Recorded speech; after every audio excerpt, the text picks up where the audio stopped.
We're going to go ahead and call to order the regular meeting for the Jeffersonville Common Council. If everyone would please stand for the Pledge of Allegiance and invocation. We don't have Mr. Campbell or Mr. Samuel here. I guess I'll do the honors. Would everybody bow their heads? Heavenly Father, thank you for bringing us together tonight safely to discuss the business of the city. Be on our hearts as we're mindful of how we move forward for our community. Be with all of our city employees, our leaders, our administrators, and just Jeffersonville. We need your presence and we need your guidance as much as ever. Amen. I pledge allegiance to the flag of the United States of America and to the republic for which it stands, one nation, under God, indivisible, with liberty and justice for all. Roll call, please. Councilperson White. Present. Councilperson Sestavny. Present. Councilperson Yon. Present. Councilperson Maples. Here. Councilperson Gill. Here. Council President Owen. Here. Councilperson Hawkins. Here. Councilperson Rodriguez. Present. Let the record reflect 8 council members present. Councilman Samuel absent. Okay, we have 2 sets of minutes to approve. Workshop for November the 7th. Motion to approve. Second. Motion and second. Anything further? All in favor say aye. Aye. Opposed? Motion passes. I was not here. So I'm abstaining. Mr. White abstains due to an absence. And that's for the workshop. Regular proceedings for November the 7th. Motion to approve. Second. Anything further? All in favor say aye. Aye. Those opposed?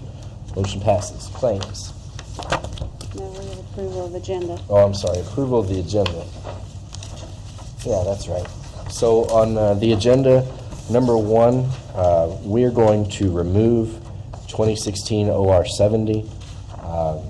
Mr. Pruitt is taking that for revisions, and we're just going to, instead of tabling it every meeting, we're going to remove it, and he will bring it back to the clerk's office at the appropriate time.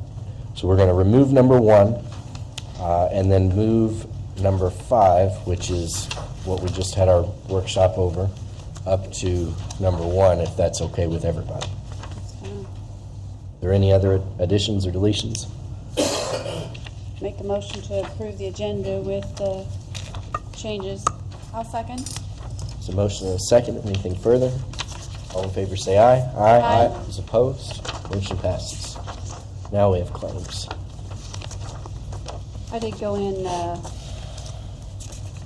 want me to wait, Heather? Go ahead. Okay. I did go in Friday and review the claims, and which I'll let Heather speak on to a few of the things that I thought we're going to have to add something to the transfer list. But one thing I want to point out in our claims, just so you all are aware, I hope you all did realize that under our special projects that we do have that this youth shelter and the foodie project. So I didn't want that to be overlooked because we're going to prove it through a claim to get that in time. And then also, in going through the claims, when people are traveling, we have to, I guess, we need to send an email out to the department heads so whoever's booking the hotels, that they have our ID number, so we're not charged with the sales tax, because that's going to be leading to some changes that she's going to mention. And then also, Heather, this one, we're going to have to send out ASAP before next claims to the department heads. They're holding on to invoices.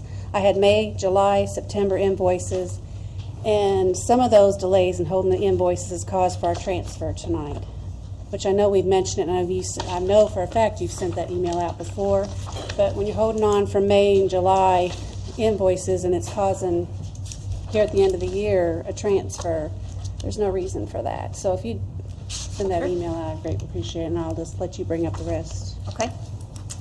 On page 1 in the mayor's budget for the laptop in the case there, we're going to change that account number to software hardware, which is a more appropriate line than cell phone. And then that is going to be an amendment to your transfer list that we have later on tonight. so that we can get the money in the proper account number. On page 8,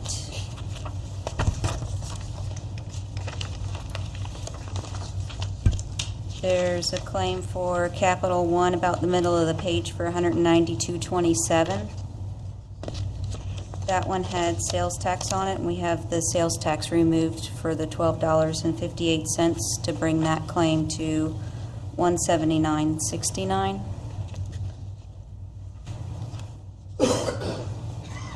Then on page 9, at the very bottom of the page, for Brad Kendall, that $450 needs to be reduced by $120 to bring the claim to $330.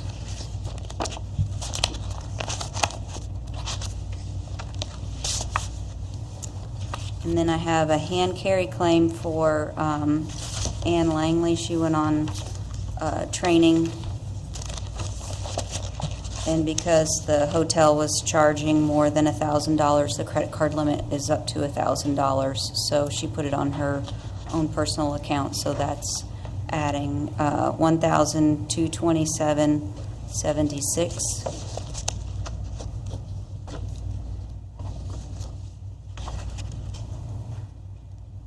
So it brings the total claims to $1,668,346.61.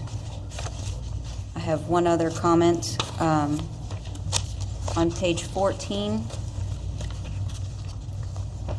for the fire department on the Chase, there was hotel stay for the $143.40. There's 2 charges there.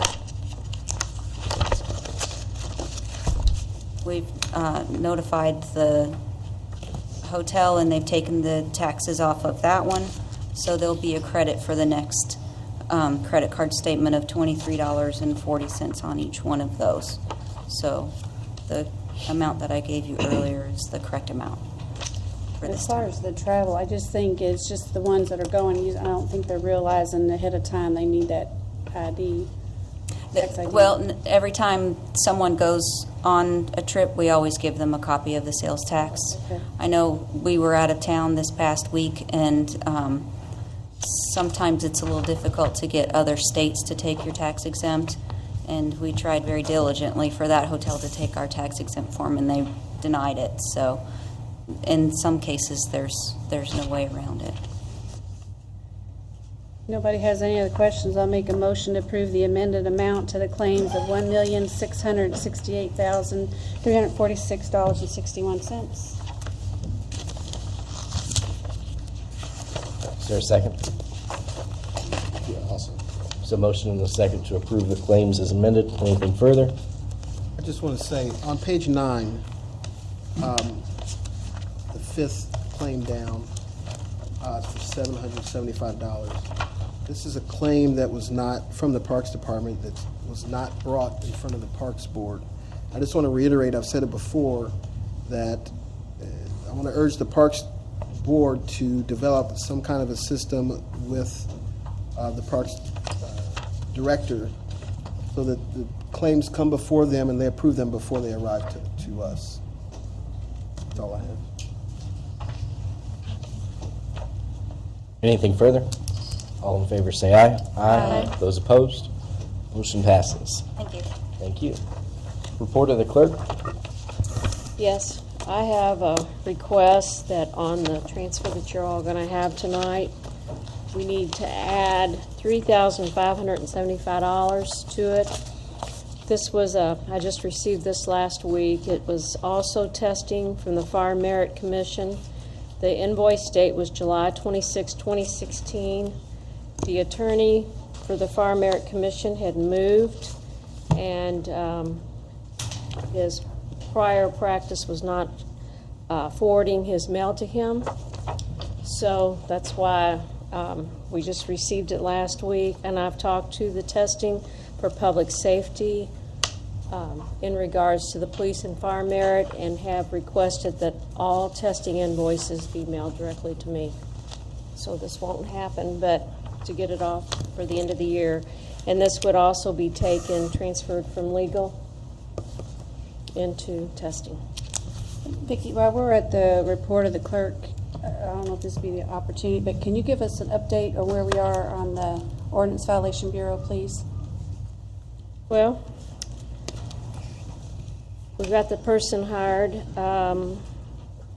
Hopefully tonight you all will pass the ordinance for the petty cash, and we can get that started. We have the Court Works that was just installed today onto one computer. Patsy's also got access to it now. The computer that we had asked to be ordered, I found out today that they had discontinued the model. Why it took this long to find that out, I don't know, because it's been over 6 weeks. But, so it's been ordered. I've secured a safe to where we've paid, it was in the claims tonight. It has to be delivered. It will not have to be bolted to the floor because it's over 750 pounds. It's going to take 3 people to bring it in. But the good thing about it is the drawers, the cash drawers, can also be put into it. It's big enough that it can be put into the safe, and they'll be locked every night, so there won't be any money laying around. And the safe will be in an undisclosed area. The one thing is, I know that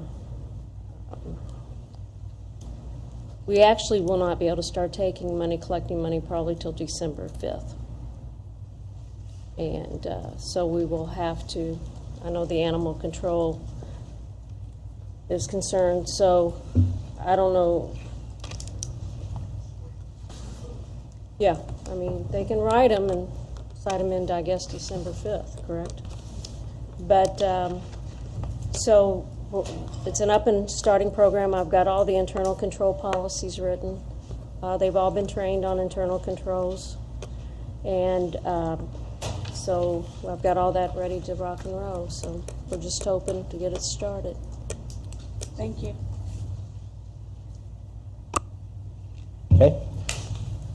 We'll move on to unfinished business and ask Mr. Pruitt to come back up with us. We'll be looking at 2016 OR 80, which is the ordinance amending portions of the zoning ordinance to align with the comprehensive plan. And at this point, Mr. Pruitt, did you have anything you wanted to? No, I left Take in a some good additional spot. time. I left in a good spot. So whatever you would like to ask, I'll try to answer. Were there any questions? I've got several, so. Yeah, I have a couple questions. How many public meetings were there within this district for the local residents? So we had, this was advertised for Plan Commission. That was public and held here at City Hall. We also held a meeting with redevelopment here in City Hall as well. I've also presented to Historic Preservation Commission, and obviously at the last City Council meeting as well. If you're asking if I had a specific neighborhood meeting, no, I did not schedule a neighborhood-specific meeting. And that's what would be my guess, just because so many people showed up here. And some of their questions weren't really in depth, and they would have had a chance to meet with you. I think a lot of those questions could have been answered.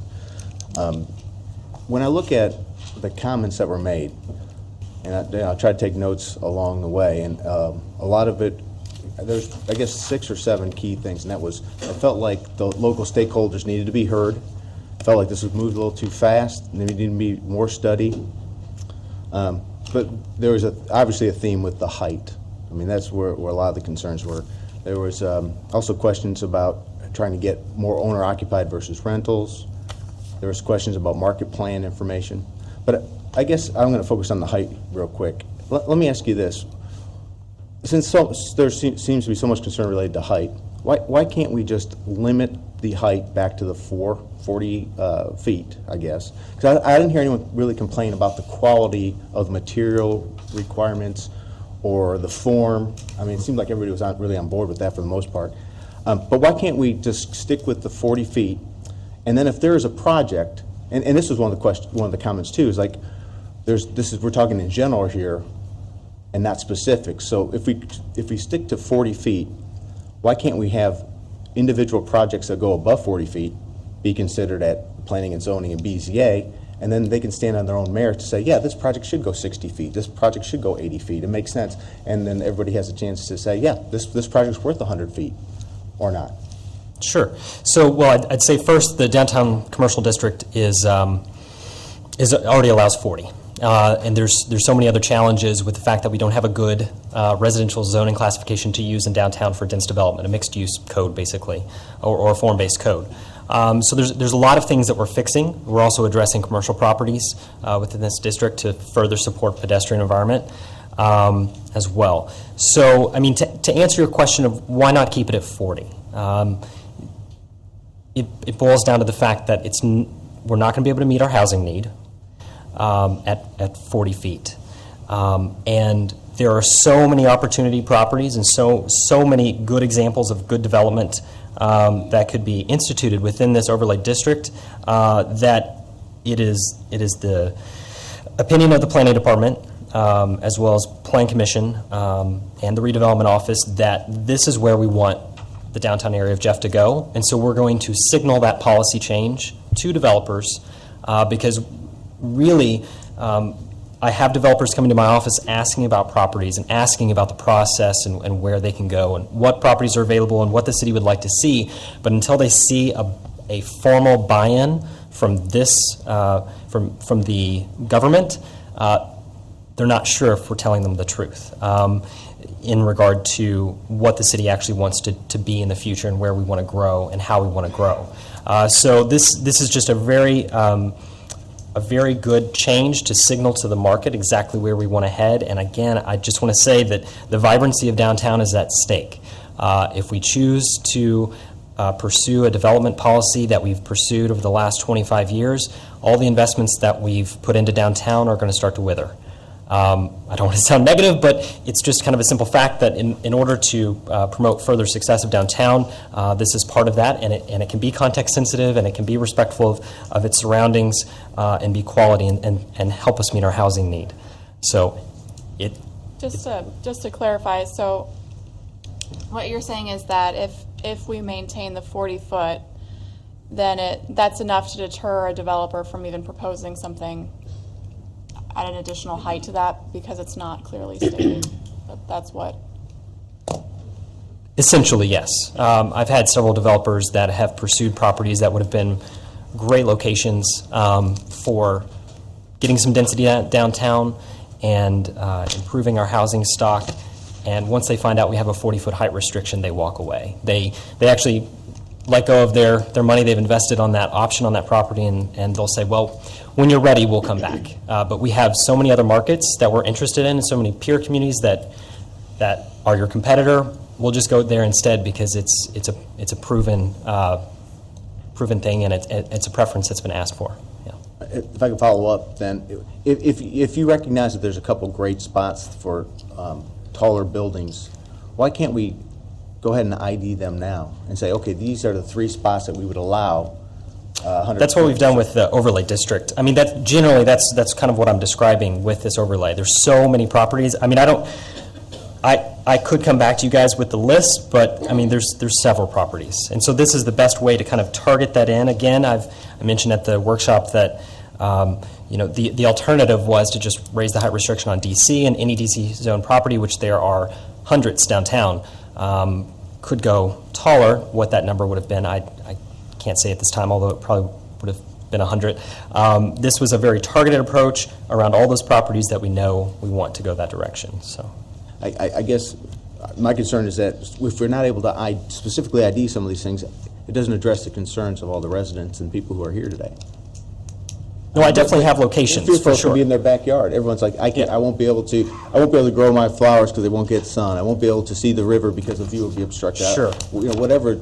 I mean, a number of valid concerns of having a 100-story or 100-foot building, in their backyard. So I think this may clear up some of that and allow people to realize that this was not a light undertaking for the planning department. This is something that we mulled over. We worked on this ordinance for many, many weeks and fine-tuned the language. If you look at Exhibit C, Article 9 Amendment, hopefully you have a copy in front of you, but under D, multiple unit residential developments and mixed-use residential commercial developments, there is a stipulation under III that says when a new building directly shares a property line with an R3 property, the setback for new building, for additional height shall be 40 feet. That means that if there is a single-family residential property where there's a development proposed next door, we've further protected them to do with sunlight and all those other things, noise, and, you know, pushing that building further, an additional 40 feet for that extra height above 40. Does that make sense? A 40-foot side yard setback additional for anything above 40 feet tall. So in crafting this, we knew that there would be certain conflict areas that could occur, and we knew that needed to be protected, and so we formalized that and said this is exactly the mitigating feature of the code that helps take care of some of those issues. Did I hear you say that there have been developers that have bought options but then left that money on the table because of the zoning? They walked away. Could those developers request a variance for 100 foot? Sure. But it wasn't worth their time and effort, not knowing whether or not their development would be successful. It's a very great expense for a developer to pursue a path with a development with an unknown.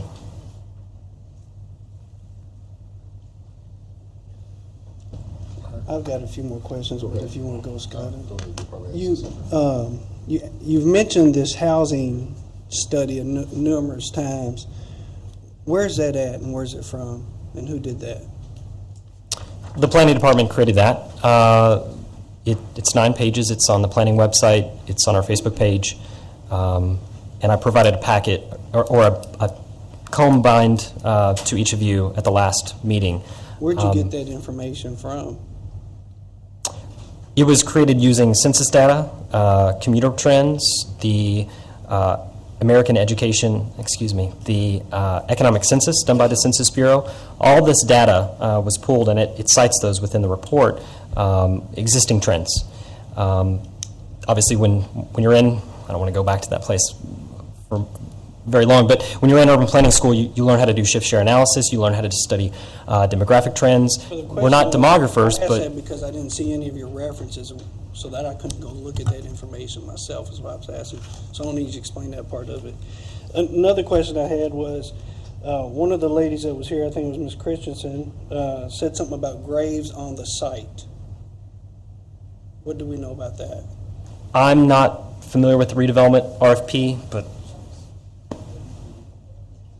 The only graves, first of all, we moved no graves. The city did not move any graves. Redevelopment did not move any graves. I'm not aware of any There's graves. still graves there? Only on the back portion. The portion that was subject to the RFP has been determined to have no graves. So, Ms. Henderson asked questions about how many parcels for housing, how many of those have requested zoning changes, and how many of them have requested height restrictions. I think her question was, what's the largest, what's the smallest parcel downtown, and something along those lines. As far as requested zoning changes, I mean, we had Colston Park, the Marriott. Other than that, I'm not. Well, actually, we had Portage and Parlor as well that came through. So, I mean, I would have to do very detailed studying, and I can do that for you guys on average parcel size, largest parcel, smallest parcel. I can do all that, but I can't do it right now, obviously. Isn't there a house on Pearl Street that had a zoning change? Yeah, there may have been as well there. Yeah, it's hard to remember because we do about 100 cases a year, but there have been a few, obviously. And I guess the other question is I think some of the worry is that there's going to be a 100-foot apartment building here. So do we know the answer to that question?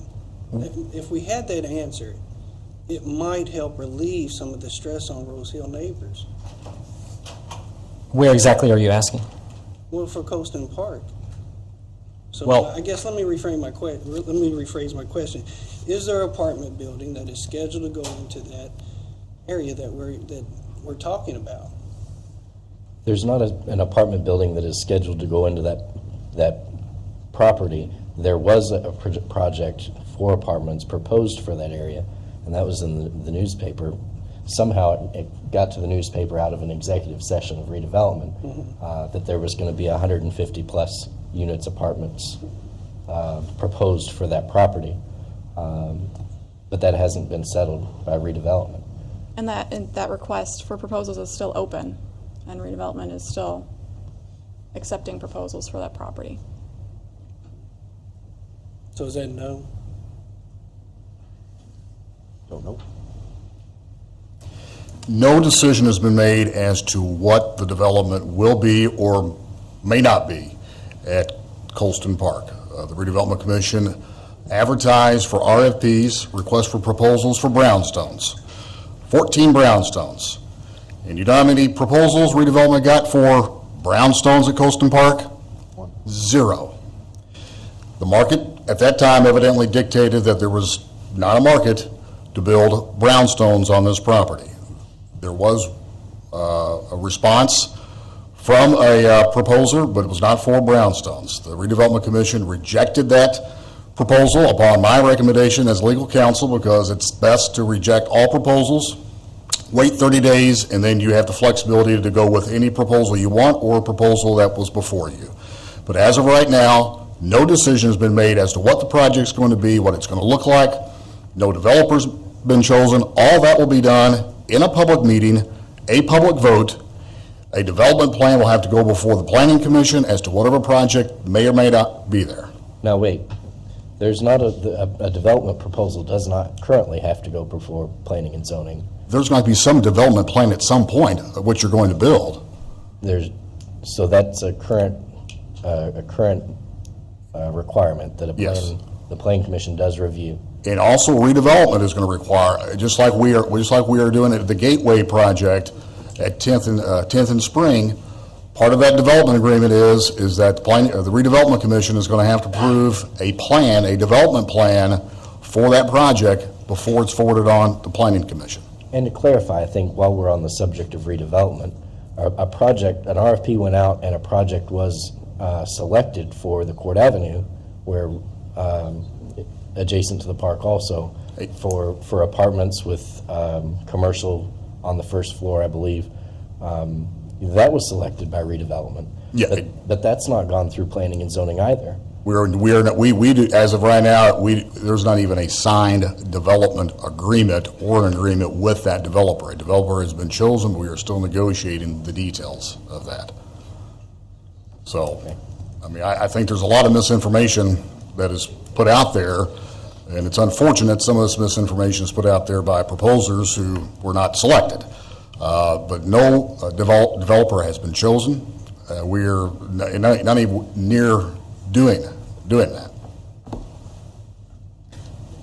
And if I could, before we get on to the next question, I just want to have you guys kind of look at this packet of boards that you see on the side here one more time. And if you look under building form, again, this is so much bigger than any one parcel within our downtown. This is about the quality development that we want. This is about creating pedestrian environments that work for the city and make sure the things like the Arts and Cultural District work out. That supports getting the seniors that are going to be living at the M-Fine development, which just started rehabilitation, can get across Court, can get down to our Overlook and to our events downtown and enjoy our amenities and our shops. This is a holistic vision that improves all of those things. It's not about one site. It's about making sure their commercial buildings are done correctly, that they're situated on the street correctly, entrances and drives are done well. We don't have parking in the front of buildings. And it's also about quality materials. So, and it's also about meeting our housing demands. So this isn't about one property. This is about kind of a node around our special and high value amenities within downtown. Well, I got one more. In this outline that you have of the local historic district, you have the pink reddish part is the local historic, and the yellow part is the residential overlay. So if you were to develop something in this overlay district, would they have to report to the historic board? Any new alteration, demolition, or new construction requires a certificate of appropriateness to be granted by Historic Preservation Commission before the building commissioner can issue a demolition permit, an alteration permit, or the plan commission approves a development. In If the it's in the yellow red. overlay? In the red. But the not red. in the overlay? If it's in the overlay and in the red, yes. Then it has to do both. So And not in the yellow part alone? not in the yellow part alone, only within that red boundary. That's Scott, you're- not you're considered good. historic. Yeah, I'm done. Tying into that, if anybody Go else- ahead, I'll wait. And you may not be the person to answer this, and so if somebody else knows, jump in. So what is the process if the local historic district wanted to expand its boundaries to encapsulate maybe something that you've missed that they feel as if is historically significant? Who is the body that determines that? We could. Yes. So we as a council could vote to expand wherever we would see fit where the historic. Yes, there's a process, but ultimately it's, the city council has the final say in amending that ordinance to expand the historic district. We would initiate the process and have the final say, correct? Yes, yes. So we can table this Okay. and reconsider it and change the lines. And if the property lies within that historical district, if I understood, if you read that verbatim, they would not be able to waive any of the requirements that the new overlay district requires. They would have the ability to say no, but they couldn't tell someone, for example, construction materials. They would not be able to have a standard that is beneath what the overlay district is? I think you're asking, would the Historic Preservation Commission be able to give a certificate of appropriateness for a building that was of lesser standard than what the overlay is? The answer would be, I suppose, yes, but once they came to Plan Commission and the Planning Office, I would say, unfortunately, you don't meet the muster of the ordinance. You have to improve the quality So really, either further. coming or going, both entities will have to approve whatever happens in that historic district. Yes, within that overlap area. Yes, correct. Is there any, like, negotiating capability, or is it a veto? Is I- is there a conversation that says this is what?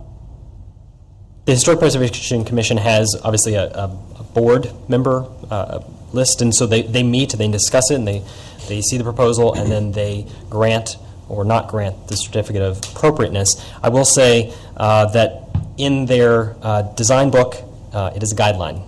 It is not a mandate, and it is not specific. So our ordinance goes above and beyond in saying yes or no to what materials can be used on the first, second, and third floor, much more stringently than is currently guided by their design guideline book.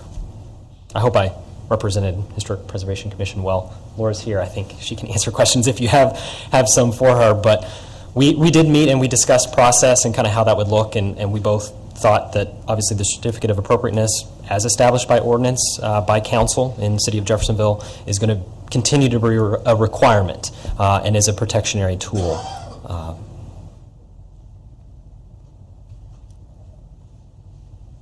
Go ahead, Lisa. When you were making your calculation for our housing needs, did you include all those apartments we just approved by Orchard Apartments? The name escapes me. Did you include the expansion of the apartments on Middle Road?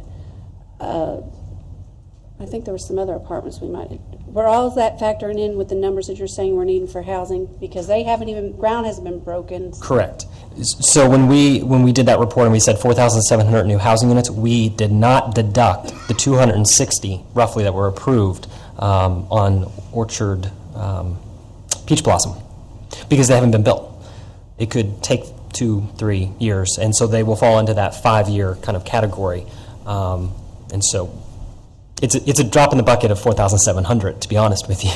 You know, So we still yeah. approved quite Sure. a bit more apartments. Yeah. I brought up the last council meeting about the infrastructure. I still Mm-hmm. have a lot of concerns there, as you know, with not just being the combined sewer district, but also for our roads. I mean, that's something that you've got to work with other departments in all of this. So I don't know how much focus you've brought into that. I know I've worked closely with Andy. I know we're doing the pedestrian walkways. We're getting sidewalks. I know I'm working with Dustin, trying to improve that sidewalks and things down there. But have you taken a hard look at our infrastructure? We did. We scheduled a meeting with the wastewater department and the city engineer as well as city attorney and discussed the future outlook for downtown, the fact that we have this overlay ordinance before you guys, and the intent for the planning department to seek 700 new units downtown. And the word that I'm getting is we have capacity. And another thing, I know I've said it in the 5th District throughout, and I've had a lot of concern from them, and that is the smart growth.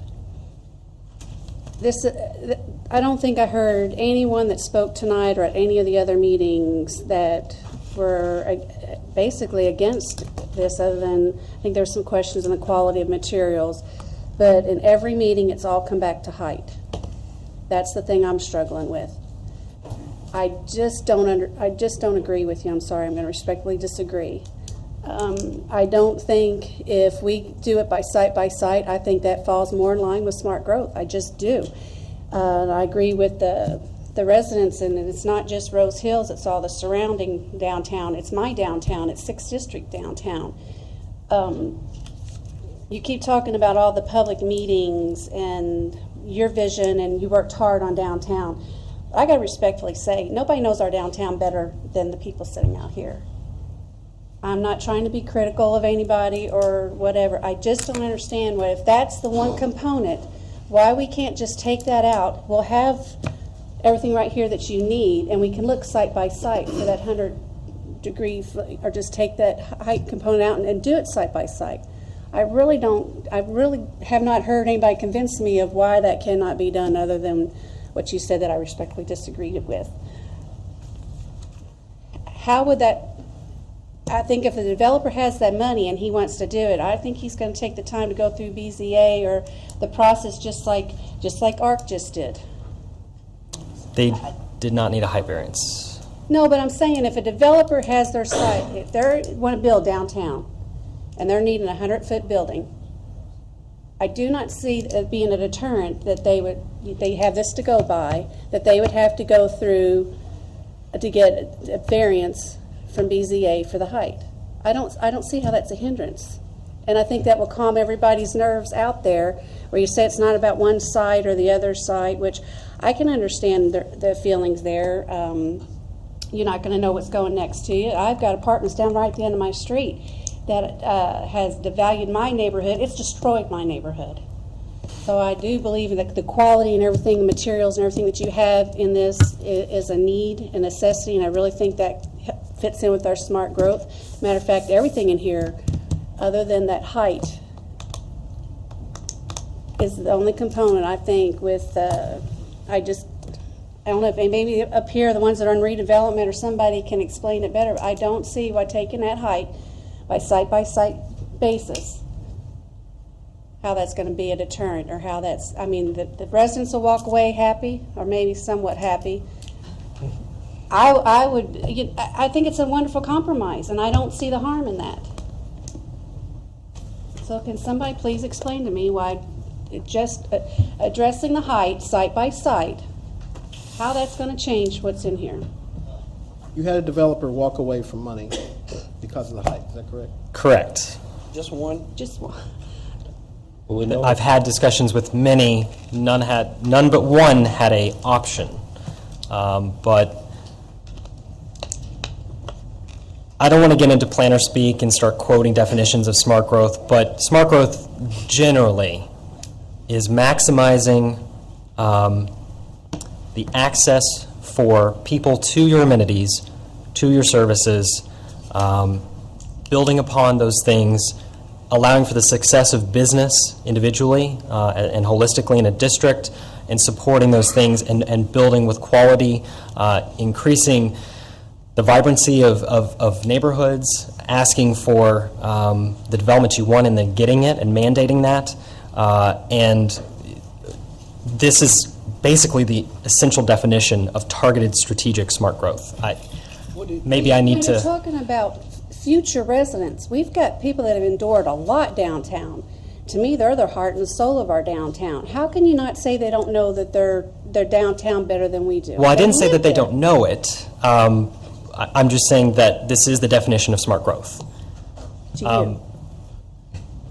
Not to me. Yes. Nathan, when you were talking about the materials, I think you were having a conversation about how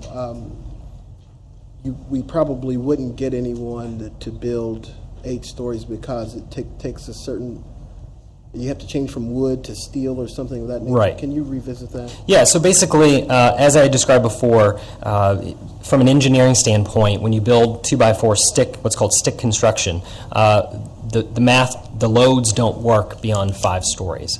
What that means is you have to switch to a new material that supports the height and the loading of those buildings. And when you do that, it goes from stick-built to steel and concrete, as well as more elevators. Sometimes you have to double up. You can't just have one elevator shaft. You have to have multiples, more stairwells, things like that. There's an exponential construction cost when you switch from 5 to 6. For that reason, it is my opinion that you will not initially see 8 right away in downtown. That is something that will happen, maybe several years from now, once we have a couple of other developments that are successful, that really increase the vibrancy and success of downtown, and then those will come as a second kind of wave of development. Is it because in the first wave they wouldn't be able to project their return on investment? So yes, basically the risk would be a little too high, I think, for them to secure funding from banks and otherwise to build a structure that's, say, I'm just going to throw random numbers. These are not, I'm not saying that these are the costs of 8-story buildings, but when you talk about something like $300 million and securing a loan for that versus constructing something that's 3, there's a much higher bar and a much higher risk, and that's kind of what I'm talking about when you go from 5 to 6 with those changes in materials and construction cost. And with respect to developers, would this type of strategic planning draw the interest of a different type of investor or developer? Well, it's going to make the news nationally across all of the top tier kind of development circles that this place is somewhere that's looking to build and to build smartly. And yeah, I think you're going to get a new caliber of developer interested in a place that hasn't expressed that clearly yet. And so you're going to have some really quality people coming to my office, hopefully soon, in redevelopment to talk about what can be done if this were to pass. Only got one last. I saw one of my constituents had posted something about sustainable development in small town America, and so I did a little searching about that she recommended, and I did find an article about Corning, New York, which has a downtown that looks sort of like ours. And among the 5 things that the expert wrote about being good, smart, and sustainable development downtown is density, but at a human scale. And so for main streets in smaller cities, and I believe this town had about 11,000 people, mixtures of buildings and heights ranging from 2 to 8 or so stories. Is that generally understood in the planning world? Yes. Planning, okay. Yes. Mr. Rodriguez, did you have something? Well, we've kind of talking about responsible growth and development, and I look at this historic map, and I've never looked at it before. I always thought that all of downtown Jeff, up until like Locust or somewhere right in there in Watt Street, was considered historic. And as I've been around downtown Jeff here lately, I'm surprised that more of it's not historic.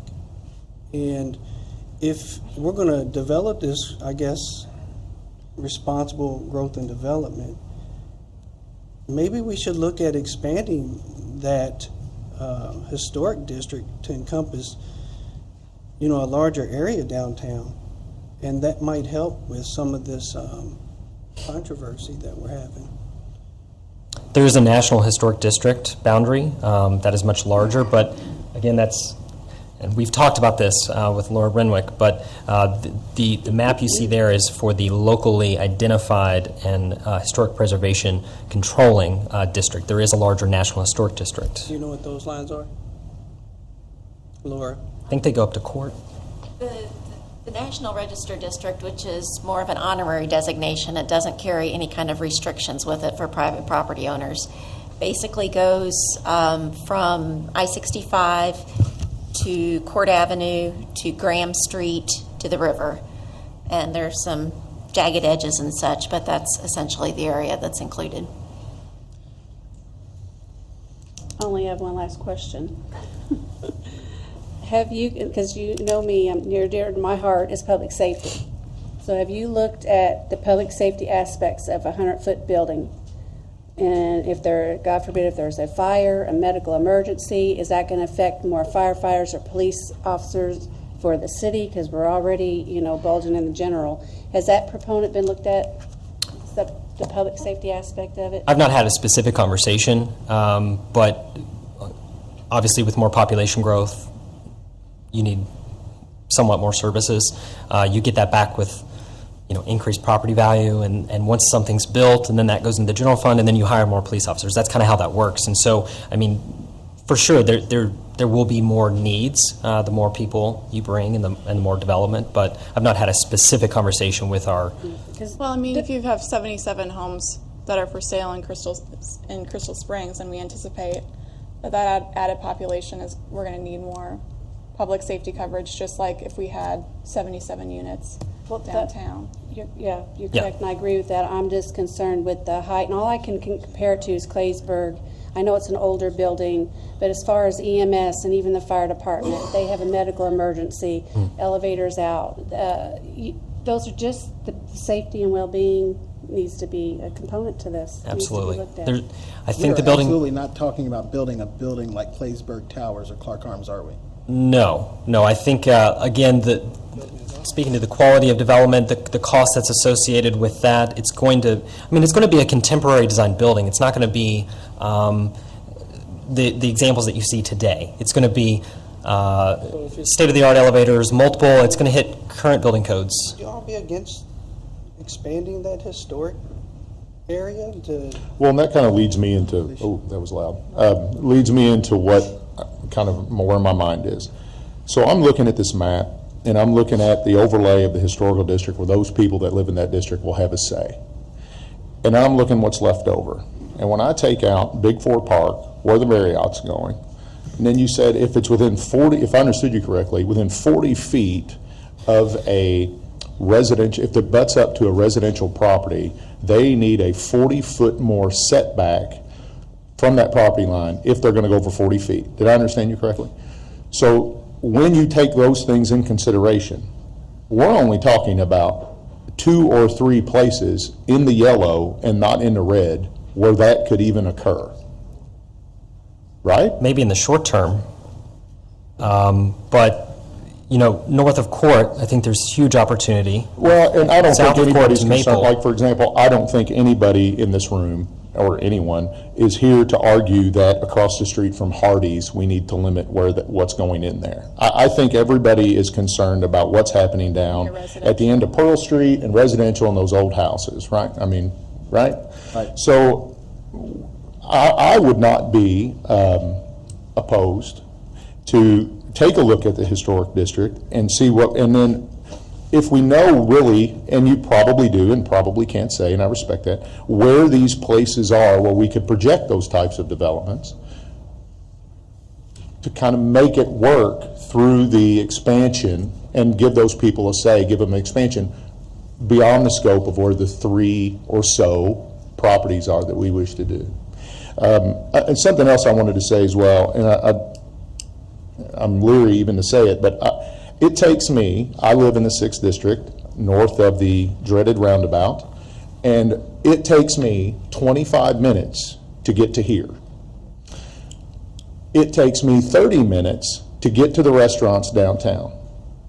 When we get developed in the 6th District, I will no longer come downtown, and it's not because I don't love all the people downtown. We're going to have everything we need by us. There has to be, maybe this isn't the answer, what is proposed, but there has to be a solution. There has to be a significant number of people with disposable income down there, or all those businesses that are currently being carried by the people that live in the 6th District are not going to survive, because we're going, and I know that sounds horrible, we're going to quit coming, because I'm getting 4 more traffic lights added in a 1-mile strip.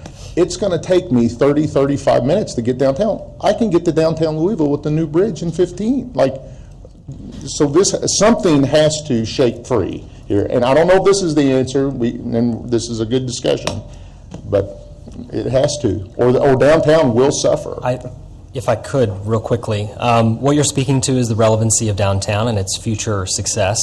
What is happening most likely to occur at the first exit off the 265 bridge, basically exit 1, coming across from the east end of Louisville, is something that's going to be very attractive for a lot of developers. It's going to be somewhat, hopefully, a walkable community. It's going to be mixed use, it's going to be dense, and it's going to be interesting. It's going to be a mini Norton Commons a little bit, not quite. The planning department recognizes this, and it's trying to make downtown as relevant into the furthest future that we can as possible, and this is part of that message. This is saying we want downtown to live, we want it to be successful, we don't want it to go back to the non-occupied Spring Street situation that it was in the past, and getting people to live downtown is that solution for that success. Very conflicted, because there are most of the people in this room I know, either having met them through this process or knowing them for a very long time, and many of them are people that I really, really respect and admire. And I really think that they have a valid reason to be cautious of adding to this height restriction. This is something that I've been leaning in support of, because I think that we need to, as Mr. Hawkins, Councilor Hawkins mentioned, we've got to do something, we've got to do more to raise the median income level in downtown Jeffersonville. And I'm not sure, I feel that putting these extra restrictions and these extra development standards on this area in particular, as the rest of downtown is starting to really take off, is a tool that we can use hand in hand to make sure that we are growing correctly. And I know that I don't want to see an 8-story building on Meigs Avenue. In the Franklin Commons neighborhood, houses are selling just as soon as they're going on the market in a lot of places. I'm assuming that that's probably true in Rose Hill, even though it's a smaller area. It's very conflicting for me to weigh how we're going to continue to bring new people downtown that aren't ready to buy a single-family house. I know people that have moved away and gone to school and become young professionals, and they've moved back and they buy a condo in Louisville. Even if they work in Indiana, they buy a condo in Louisville, or they rent an apartment, in downtown Louisville. Would it be something that I would do? I don't know, but I think that there is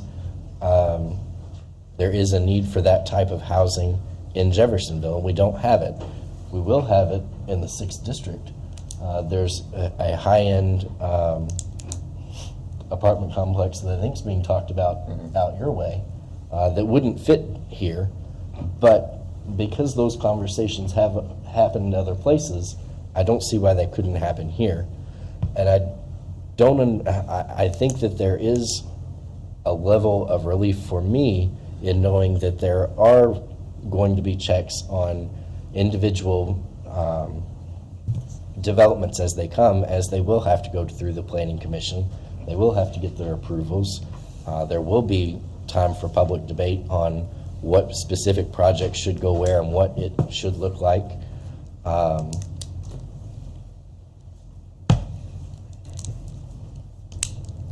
had a really, several comments, and they're all leaving me as I speak. But I wonder if there is some sort of compromise. Is there is there a way to change the language?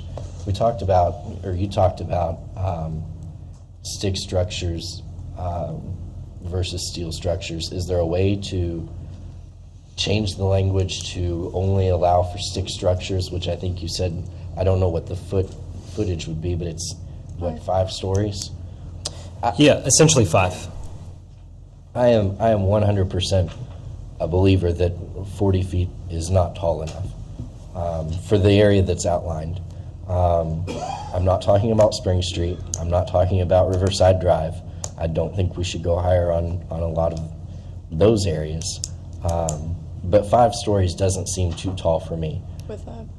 Just with a caveat, higher would require a variance. Right. Yeah, But- but don't you, if it goes through that historic district, it sets a standard to match the neighborhood, and they can still say, okay, we need 5 stories for this, or we need 6. They can still do that. Is that the way I understand that, Laura? No process is being changed for Historic Preservation Commission or Planning Commission. Those processes still have to happen. What would be the chances if a developer comes in and says, okay, corner of East Market and Wall Street, I bought that property, I've bought it all up, now I'm going to build a 8-story building. What are the chances of them being able to complete a structure without really having to ask for any other variances? I ask this because on planning, everything that has come before us has had, because you can't tell them no if they meet all the requirements, you can't tell them no. But I have yet to see the development project that is bigger than a postage stamp that hasn't asked for a litany of variances of which you could then stop the project for. And I know you don't have a crystal ball, but what are the chances of a developer coming and go, okay, I bought up all this, I have no variances, and I'm just going to build what I want to build? What are the chances of that happening? Under our current zoning code or under If you make the change. If we this make this were change, changed. how likely is it? It would streamline their process enormously. This is I don't know if I can give you a number. Well, I knew you couldn't, and I didn't mean to make you look like you didn't know an answer. But my point is, I believe that there has to be an input from the community. There has to be people in wherever something is going, whether it's in my backyard or in these people's backyard. My point is, I believe that there is input from the community because they will still have to go to planning. There is no way they're going to be able to match everything with, if it is taller with the setbacks, and still not go to planning. So people will still be able to exercise their pressure on elected officials through that process. That was the point I was. You're correct, and actually, if I could further elaborate, I just had this epiphany moment that we're actually requiring all development plans within this district as part of E-approval to come before Plan Commission, whether they're 100% code compliant or not. Now, legality-wise, if they were 100% code compliant and then you denied it, you're going to be in a spot legally. But it still has to at least come before a public meeting and be heard, and negotiations potentially happen, because a lot of times developers will do voluntary commitments during a Plan Commission meeting. They will say, we heard the residents don't like this dumpster in this location, let's move it to this side. We're totally okay with that, and there's a benefit that comes from that. So to answer your question, I don't know about variances, but I know that 100% every development plan within the overlay district has to be approved by Plan Commission. Of course, there's the legal part of it, which will have to be So even if keeping. they check every box that you've listed to them, they still have to come to planning. They have to appear In the new and plan. yeah.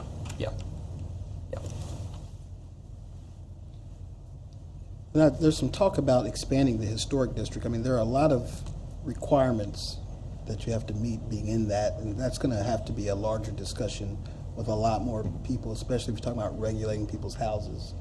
By expanding that, and then you think this room is packed, I would imagine it would be twice the size. But that's a discussion we can have. And to that point, if we had and I think that on Spring Street and on Riverside Drive there are reasonable restrictions, but if we had a larger historic district, we may not have Big Four Bridge, the ramp, and we may not have been able to afford to do all the things at the marina that may have been required. I mean, I don't know, maybe I shouldn't say that, but I know that those things would be more difficult to accomplish in that type of district, and I would assume further development would be also. And again, I'm not for or against it, I'm saying that needs to be a larger conversation if that's something we're going to consider. And I think that's separate from what we're considering here tonight. And we can have that at our next meeting if we want to engage in that. But I think with what we're doing here tonight, the words of the residents is heard loud and clear. And I appreciate you all coming out here tonight because you care about your city. And whenever things start moving in one way or the other, there's going to be, it's going to be rough. So I understand that. I think for the reasons that someone, I think Mr. Kuiper said, we have one chance to get this right. And I think the way that Mr. Pruitt has presented this is along the right way. And I think it's the strategic nature with which he did it lays out, if you use this map and drive around downtown, you'll see the holes. They're glaring on what can be developed, and there's interest. But if we don't do something, then they can build things that are not going to last, that are not going to look nice, and it will be exactly how we can ruin $21 million worth of investment. At one time, there was all of Pearl Street and Maple down to the highway was going to be a convention center and retail. We managed to save that, so we still have residents there. And now we have a place that we can make walkable, increase the retail space, while at the same time increasing the density. Because what Mr. Hawkins said, he has said many times, and it makes me cringe every time he says it, that he's afraid we're going to have two different cities. So I fear what he said is absolutely correct. You're going to have that bridge, you're going to have all these amenities out there. Why would you come downtown? Well, if we take advantage of our available space and increase our density, put good retail, make it walkable, keep it quaint, as planners learn to do, then we're on the right path of creating a whole city where you're going to have people that can enjoy both parts, will go to both parts looking for different things. And that's why it's important that we engage in this. And this district is very important, along with what we had passed before, the downtown commercial. There are going to be many public meetings before anything is going to be built, where everyone can come and express their approval or denial or disapproval. And I think that's something and I hope the administration would be mindful of. I am a proponent of owner-occupied, but I'm one person. And I didn't run for mayor. So what I can do is try to the best of my ability, control how things are going to look, how they're going to build, which means they will last longer, and hopefully have some input by talking myself to developers on what kind of dollars are going to come in and what they're going to build. We've come a long way, and we don't want to stop in the middle of that journey. We've gone from old elementary school housing pedophiles to an old motel that was known for selling crack to something that everybody wants to come to. As someone mentioned, houses that go up for sale, they get sold because there are a lot of people who are wanting to come downtown and live. So I think if we want to talk about expanding the historic district, let's have that conversation next time. I'm completely open to that. But that's not, I don't think that what we're talking about here tonight should hinge on that.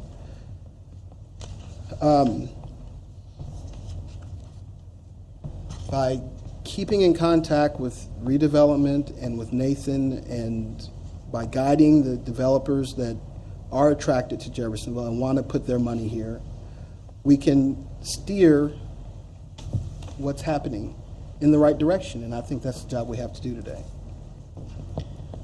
For each development plan that is proposed or brought forward, do they have to conduct, studies on traffic impacts and, obviously the code for that particular project would have to meet public safety standards and Right. all of that would need to be considered when a plan is brought forward, correct? Right, so certain, if it is before BZA can set any condition upon approval, and they could ask for something like a traffic study. If it's only at Plan Commission and it doesn't need to go to BZA, then Plan Commission does not have the discretion to mandate that. We do not have any requirement for traffic studies for developments in the zoning code at all.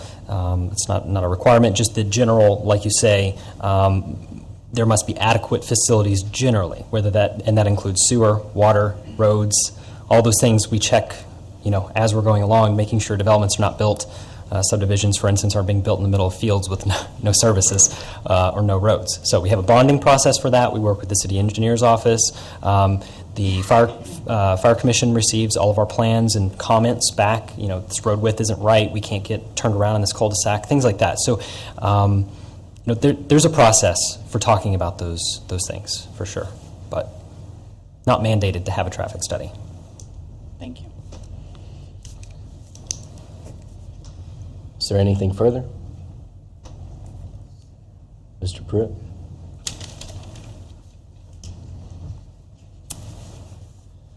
Did you have something else? No? Mr. President? Was there, We have public. I'm sorry, was there any additionals that signed up for the overlay There district? were some signed up. I'm not sure if they already spoke at the workshop, but they did sign up for the overlay ordinance. I apologize, I know there was at least one.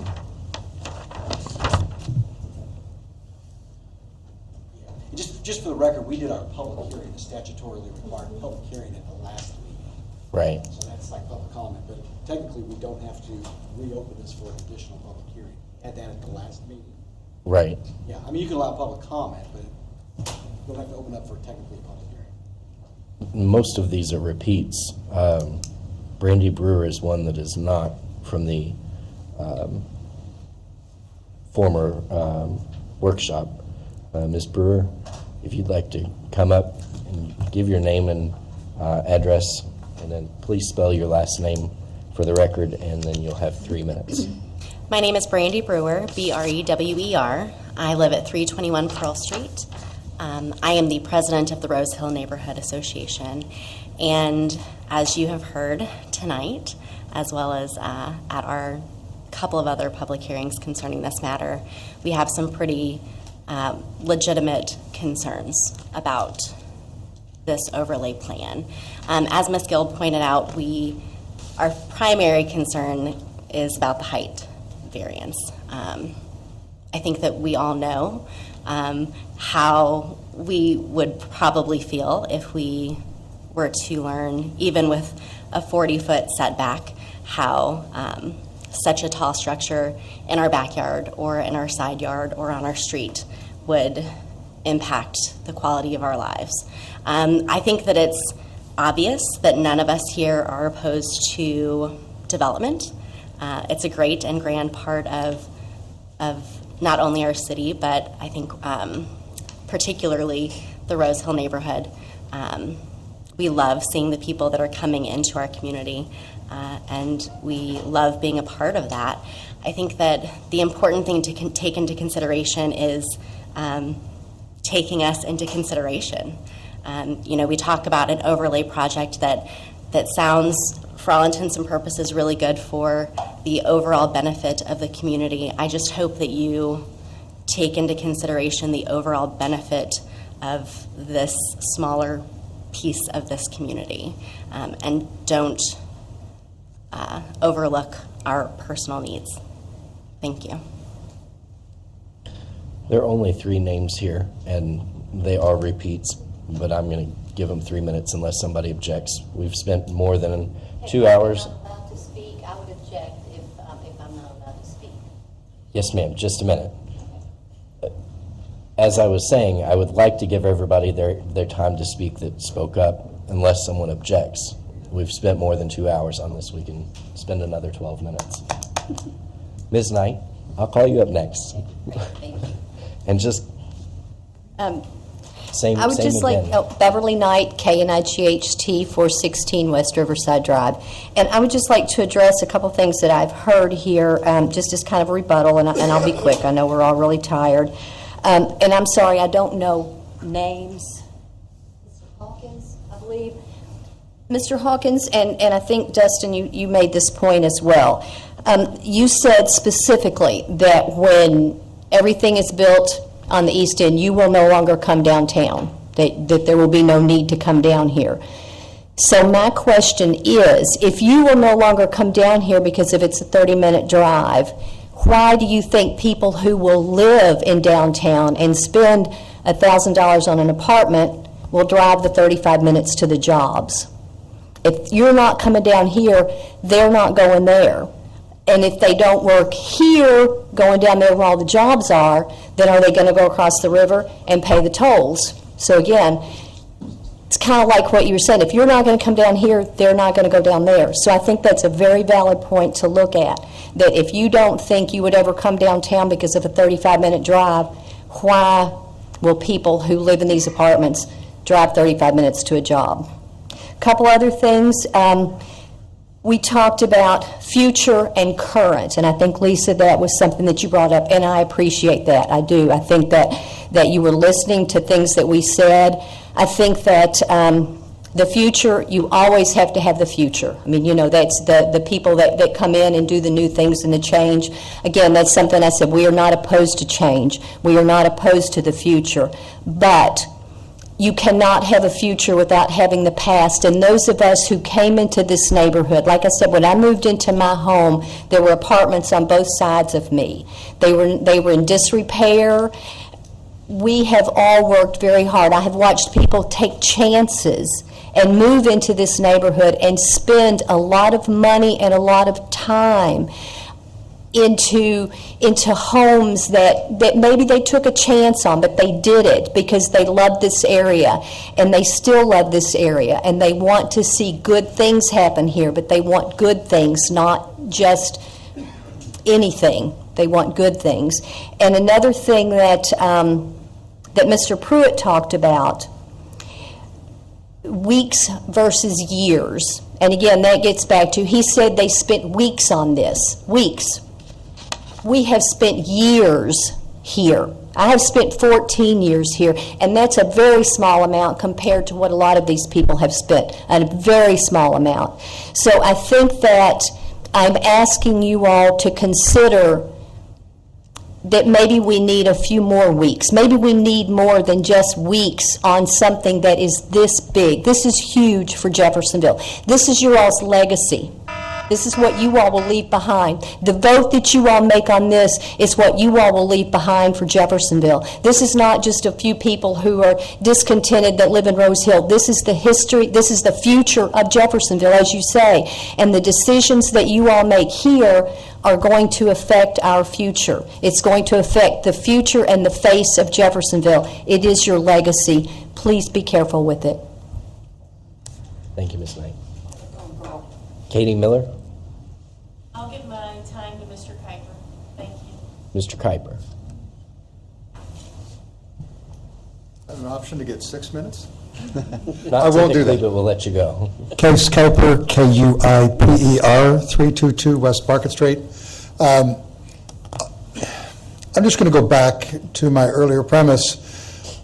All of this forecasting, all of these 4,700 housing units are based on a projection of 17,000 jobs. I have yet to hear anything definitive of where these 17,000 jobs are going to come from and what these 17,000 jobs are going to pay to afford any kind of housing, whether it's in the 6th District and a luxury apartment complex, or whether it's something down at Colston Park. I mean, we're building for the future, but I have not heard anything to substantiate where these jobs are going to come from and what they're going to pay. And if we build things that developers want to see, and we don't fill them, and we don't maintain them, then we all know what's going to happen. 40 feet, we can do an awful lot with, site by site, if it's warranted between the developer, the neighborhood, and the city. Let's create a variance. There's no issue with doing that in the past, and there won't be in the future. Let's protect our neighborhood, protect our citizens, and do the right project in the right place when it's warranted, and we're convinced that there are actually going to be people and money to support that project. Thank you for your time.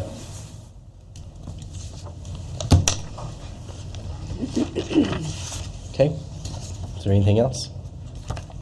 Any of the council members have anything else? President, again, I greatly appreciate all of the comments, the public comment, and I take that to heart. I also have received emails and messages from a number of constituents who are in favor of this overlay district, and I would move that we adopt 2016 OR 80. With that. Okay. There's a motion. Is there a second? I'll second. There's a motion and second to adopt 2016 OR 80. Is there anything further from the council? I have a question. Is it just a one reading? Just one reading, because it's amending the zoning ordinance, typically just one reading. And I'm just going to make a comment. We say that as we are in future projects, the public can show up and put pressure on that project for, if it's a bad project, not to happen. I'm going to respect the people who sat here for 3 hours saying that they're concerned about the height of this project, and because of that, I'm going to vote no. I'd ask for a roll call vote. Well, just want to say, let the public know that I won't be in support of this. It's not because I don't like what's in this plan. It's because of the height. I feel that we could implement this plan and still use that height component site by site. I think it's a win-win, and I'm just sad that y'all aren't listening to the ones that have been here expressing that opinion. So I won't be not supporting this. I would have to ask if the height was discussed in planning and zoning.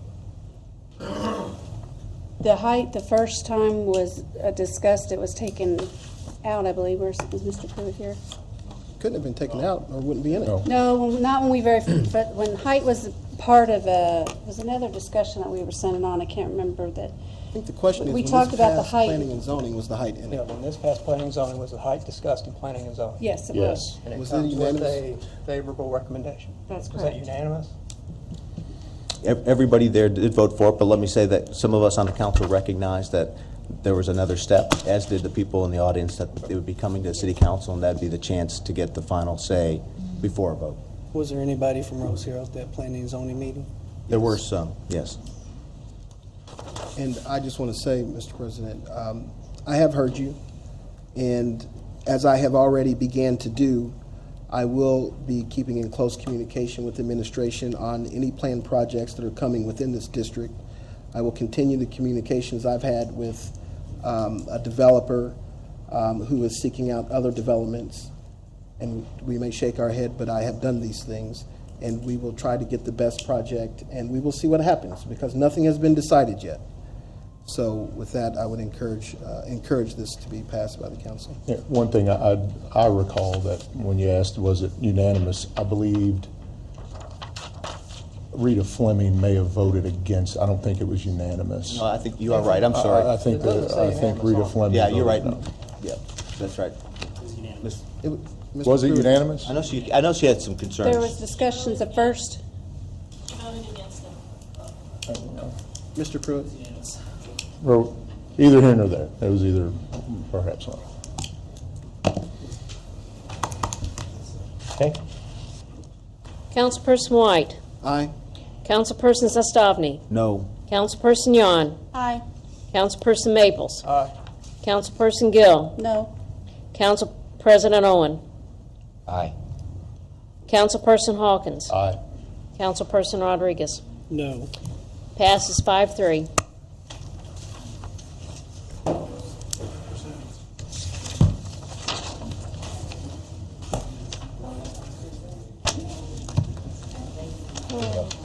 Just pause for a minute.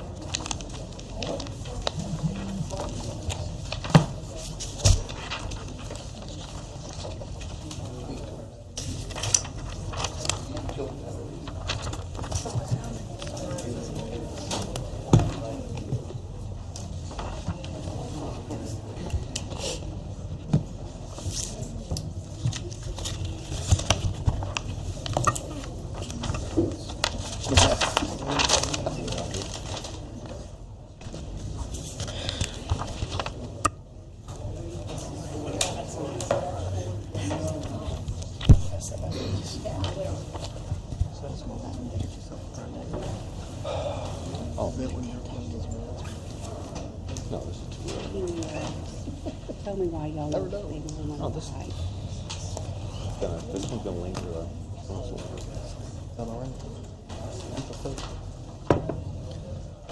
Okay. Now to the rest of the agenda. Number 2, Vicki Conlon, 16 OR 77. This is changing the petty cash fund. Have there been any adjustments since? Is there a motion? I'll make a motion to pass 2016 OR 77 on the third and final reading. Second. Motion in multiple seconds. Anything further? In favor, say aye. Aye. Opposed? Motion passes. Thank you. Ms. Metcalf, 16 OR 78. This is a transfer ordinance. There's been no changes from last meeting. Motion to approve in the third and final. I'll second. Anything further? All in favor, say aye. Aye. Those opposed? Motion passes. Oh.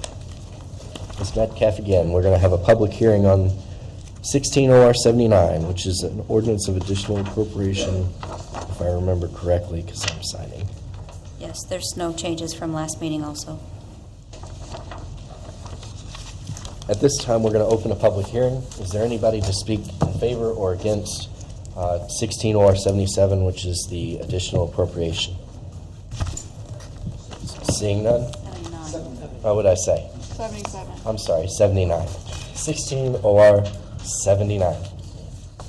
Seeing none, we'll close the public hearing. Make a motion to approve 2016 OR 79 on the third and final. I'll second. Motion and second. Anything further? All in favor, say aye. Aye. Those opposed, motion passes. New business. Gary Lavelle, a discussion on a smoking ordinance for outdoor barbecue. Mr. President and members of the council, I want to thank you for giving me this opportunity to share with you some concerns that I have. I'm a lifelong member of this community. I was born and raised here in Jeffersonville. Went to Jeffersonville High School and I took civics, and I want to congratulate each and every one of you on your willingness to take on the task of helping to run this great city of Jeffersonville. We have great people in the city of Jeffersonville, and they deserve your attention and they deserve your respect and support where necessary and needed.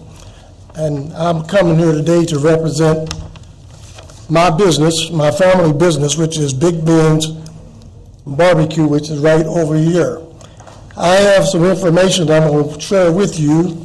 I'm going to give you the due respect of giving you a copy of this. I don't know if you ever received it from the administration, but I have a copy of letters that I have received during the last year relevant to my business.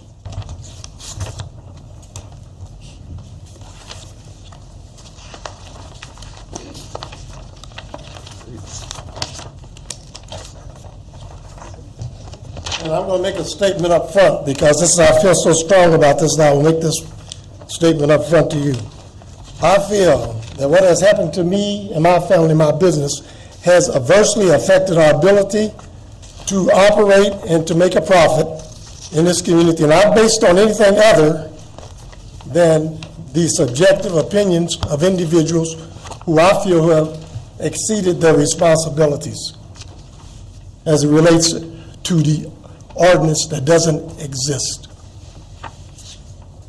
As the subject matter indicates, I'm here to talk about a smoking ordinance. I have made every effort to ascertain whether or not there is such an item. And to the best of my understanding, it does not exist. And the first two letters, you can see one goes back as far as February last year, this year. And I would ask that you go to the one that I got today. I got a response from the legal counsel today to a request that I made 6 months ago about providing to me a copy of the ordinance that they were enforcing us to go by.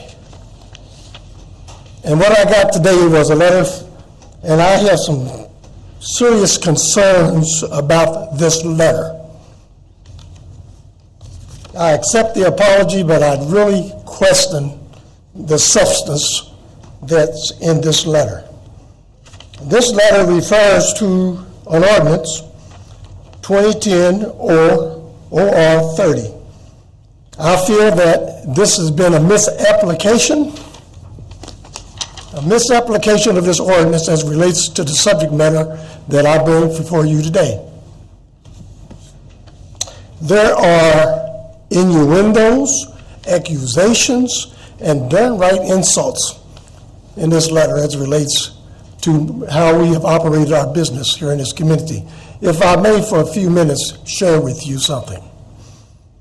We have been here now since May the 1st, 2014. For a year and a half, we never heard not one word from the administration relevant to the operation. But on several occasions, I have up on my own visited with the redevelopment department to discuss concerns as relates to the operating of our business here in this location. And we carried on conversations with Mr. Ways when he was here. And we talked about it, and we talked about it, but we never really got any response to it. Then, after November, then I started getting these nice little letters. And you can read those for your own edification. The first letter was dealing with whether or not we were on public property. I knew we was on public property. Mr. Ways knew we was on public property. And when I talked to the council, they weren't for sure if we was on public property or not. They didn't know whose property it was. And I asked them, I said, you mean you have served in this capacity and you don't know what your property is? And what I got was silence. Yes, we was on public property, but we had talked to Mr. Ways about how we could mutually work together, public and private, to resolve an issue to the benefit of a business that was trying to do something here in this community in what we refer to as a UEZ enterprise zone that is here for the purpose to help minorities and other businesses, and our business having to be a minority business, to excel or do well in this community. But be honest with you, I got very little, almost no support. Now, if you go through the letter that I was referring to, it talks about ordinance number 2010 OR 30. And there are some things in it that I find somewhat an insult. It refers to owners, occupants, and tenants. And it talks about property and materials and trash and garbage and debris and other matters that are detrimental to the public health and comfort and safety of here in Jeffersonville and the aesthetic value of this facility. Let me tell you something, folks. I personally believe that what has happened in this community, one of the best things that happened in the last 50 years was the development of this facility. Something that we all, as Jeffersonvillians, should be appreciative of. Under no circumstances will I do anything that would take away from that, and we have not. Now, there was one occasion where they took the effort to come out to the corral, and there was one of the garbage things that was full.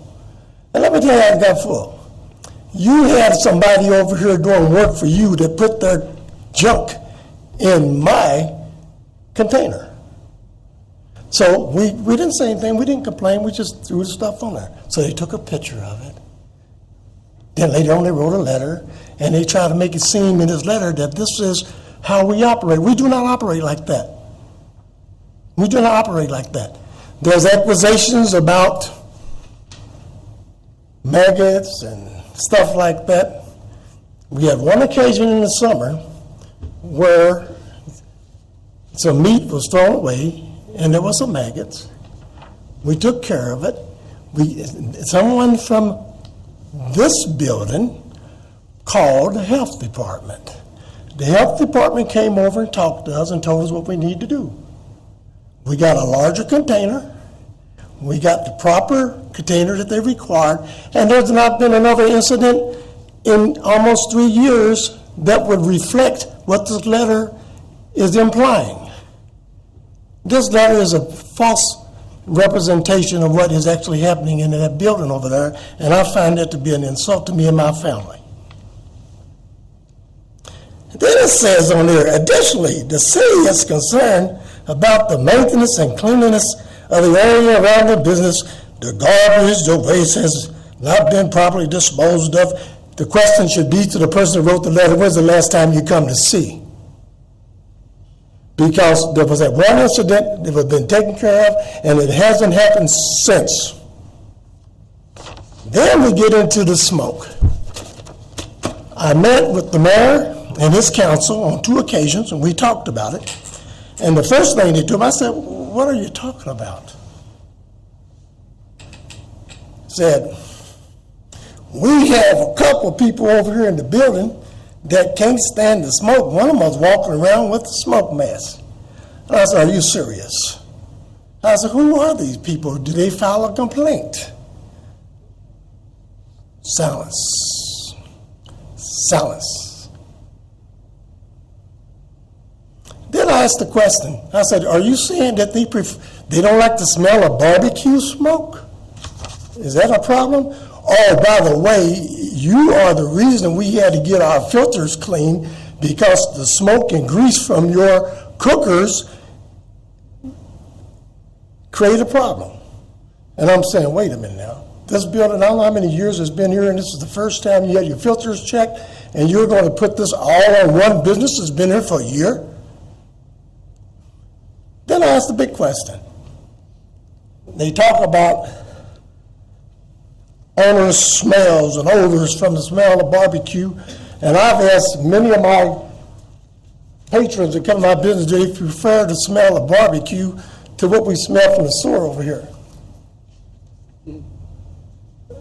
There was more effort to try to close me down than it was to correct the smell of that stench that the people in Claysburg smell daily. And I'm not going to talk about 2 or 3 other businesses that we know. So if we want to talk about EPA, we can talk about EPA. Because I know a little bit about EPA. For 40 years, I worked for the state of Indiana in the public sector. So I know what EPA can do and what EPA can find out for all of us. We can find out, is it the smoke or is it something else that's clogging up your systems? It's not us. All we're trying to do is run a business. All we ever ask for is that we are treated fairly. And in this letter, it's written in a threatening tone from our perspective. Therefore, please be advised that if the smokers is placed at your business, the city will commence legal proceedings, including a request for an injunction to abate the nuisance, that is the smell of smoke, people barbecue. We have people that come in here to the sewer department on a regular basis who would come out there and tell us how good it smelled. And they would come over and buy the product. We have hundreds and hundreds of people coming in and out of our business on a daily basis. We cater. We have sit-in. We have food services. One of our greatest customers is down at Ships. They buy our food and they sell it there at Ships. We have other businesses that work with us. And I really feel we deserve an apology to have a letter, such a letter sent to us when all we're trying to do is run a business. Like I said earlier, for 40 years I worked in the public sector. And one of the things that we always try in the public sector is trying to have a public-private partnership where we would come together and be able to discuss these type of issues. I had a meeting scheduled with the mayor for the 16th, only to be called and said, no, I got better things to do. I'm a taxpayer. I deserve a little more respect than that. I shouldn't be getting letters like this. And let me ask this council a question. Did you ever see this? Or any of these letters? Who does the ordinance in this community? I always felt that it came from the council. His responsibility, administration to enforce. You can't enforce something that doesn't exist. Therefore, I feel that it was inappropriately done. It is done at the expense. It's costing me money because we cannot have our smokers where we can maximize our production so we can go into larger and larger opportunities for catering. It's cost me to have to hire additional people. I had to move my smokers off property over to another place where we have to travel 15 miles around ways just to bring the food in there to sell it. There has to be a solution to this. I made a recommendation. I said, since the smoke is bothering one or two people in this building, and since that is a concern, I said, how about if we smoked after you get off from work? And maybe on Saturdays and Sundays, because we're not open on Sundays. I don't know if that ever got back to the mayor, but I did share it with his council. And I never got a response. This is not responsive government when you do stuff like that, when you're not willing to sit down with people. Then when I mentioned that we had a concern that we are being unjustly penalized and costing me money, and told them that I might have someone that I could bring to talk on my behalf, and I was told that that don't make no difference, you're not even an attorney. I said, what?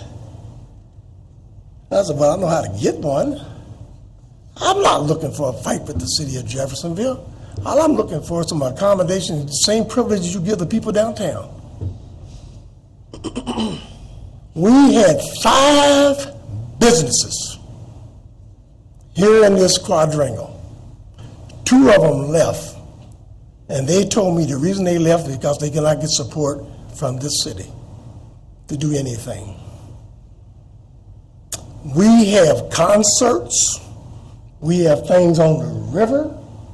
We have an ice rink that we spend hundreds of thousands of dollars to do to bring business downtown Jeffersonville. I have no problem with that. I love Jeffersonville. I used to walk down Spring Street all the way down to Lee Rose and go to the movie house, and I still go down there and I still have fine regards of what's happening downtown Jeffersonville. I don't envy those people downtown, but I do have a concern when I come to the city government and I say, is there anything you can do to help us up here? And I get, well, no, there's nothing we can do. You guys need to get together and come up with your own ideas. Huh? We can't even get a sign to show that we have food in this quadrangle. There's a sign as you come up 10th Street heading this direction that tells you where the cemetery is. It tells you where City Hall is. It tells you everything about the fact that we have dining in this area. Everything points to downtown. I don't envy the people downtown. I think it's great. And what you're talking about, I think all of this is great. I'm 70 years of age. That's the reach y'all going. I probably never get to see it. But you got some great ideas. You got some young people with some good minds, and I appreciate that. But don't forget about us out here. They put good money into this UEZ to help businesses like mine. I sat there at a UEZ meeting one time, and I got so daggone mad. We were sitting there, we was asking for $5,000. They were talking about someone that they helped downtown with $50,000 that refused to pay them, and you know what they did? They forgave them. And I asked them, how can I get some of that money? If you can forgive someone for $50,000, but you can't justify helping us with $5,000 to help market what we do up here? Come on, people. Are you talking about the Heritage Trail, the African American Heritage Trail? You was there. Yeah, you're not talking about Big Bend. No, but I'm talking about how money is being used. The African American Trail is the mother to this concept making it clear here. that- It's the minority business concept. We have a group called the Southern Indiana Minority Initiative. This sole purpose was to help develop minority businesses here in Southern Indiana. Why? Because less than 1% of the businesses here in Southern Indiana were minority owned.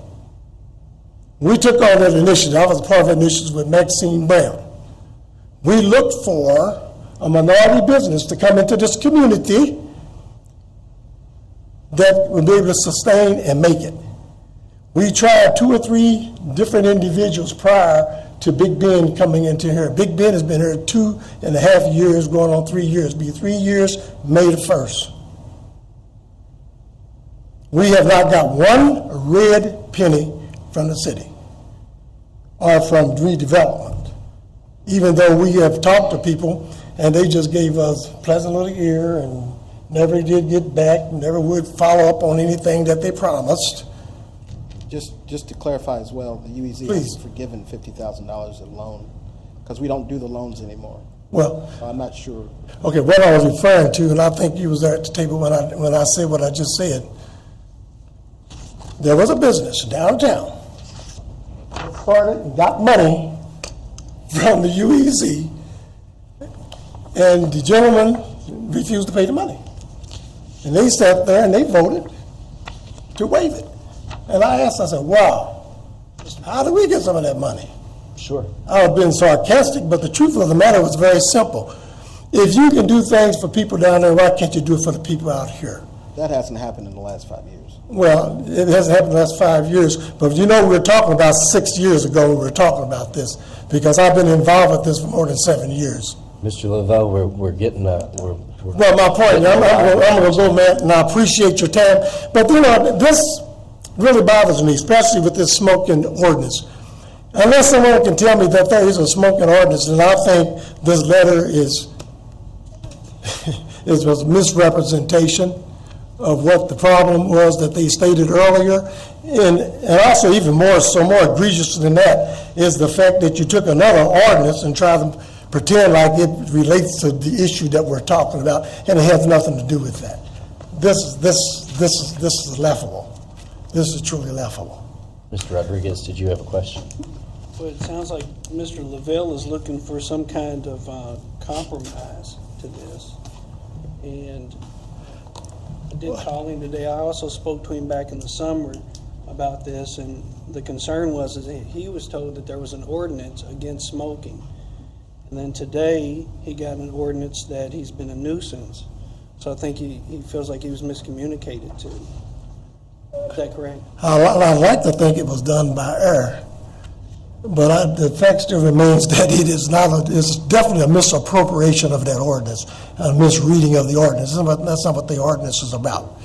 I'm not a lawyer, but hell, I can read English. I mean, I guess my question would be for the counselors over there is that what kind of compromise do we see with the City Hall and Mr. Lavelle's business? Mr. Rodriguez, what I would ask for at this point, because there are some other concerns, like I mentioned before. The landlord that we have has been great. I mean, he's just been great to work with, and he's working with us.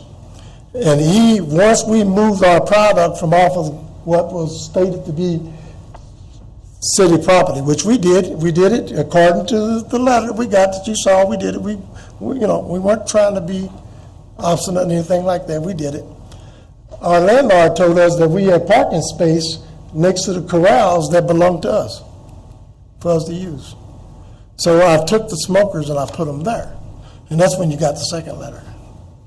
We put them there because the landlord had told us that that was our space, only to get another letter that you can read for yourself. Then that letter followed by another letter, because we got a little bitty old smoker like you would put on your back porch, and we knew then it was definitely the landlord's property, and we put it there, and I got another letter talking about you still got smoke. And I asked the question, well, you show me a smoking ordinance and then we can talk about it. And I'm yet to see one. What I want, number one, I want clearance for us to use those 2 parking spaces. And I'm going to tell you why I think we ought to get them. Because when I go downtown, there's 4 businesses downtown that's using public property. They put tables and chairs out there and they serve their patrons. And they are for profit. And they get that through the Board of Public Works. The Board of Public Works approves that. Well, then I would like support from you to the Boards of Public Works that we can use those 2 parking spaces. Matt, can you take care of that? Are those public parking spaces? That's what I've been told. I don't know.